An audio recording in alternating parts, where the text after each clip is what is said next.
ត់ទ្រាំលីទ្រាំសែងក្រោមថ្ងៃក្តៅហែងញើសស្រង់ហូតដល់កែងជើ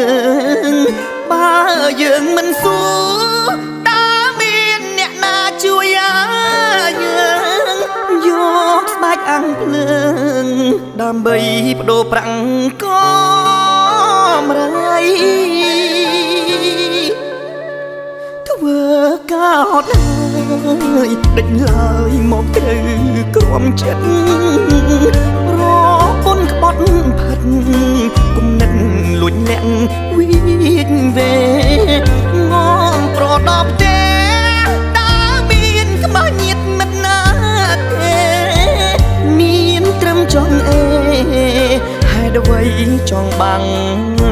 ដំរីរឿងធំប៉ុនភ្នំតែមកធ្វើដូចមានរឿងអ្វីអូនយកអង្កាមចោលអង្គក៏ចោលទាំងអីអូនចោះចោលប្តីដែលធ្លាប់កំសត់ក៏ម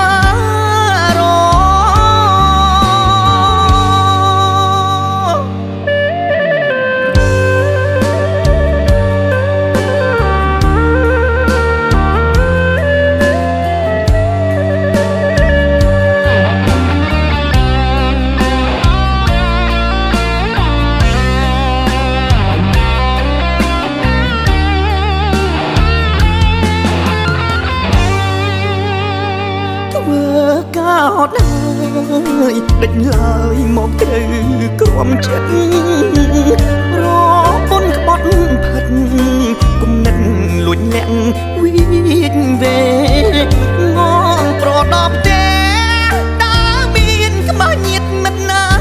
ទេមានត្រឹមចង់អេហេតុអ្វីចង់បាំង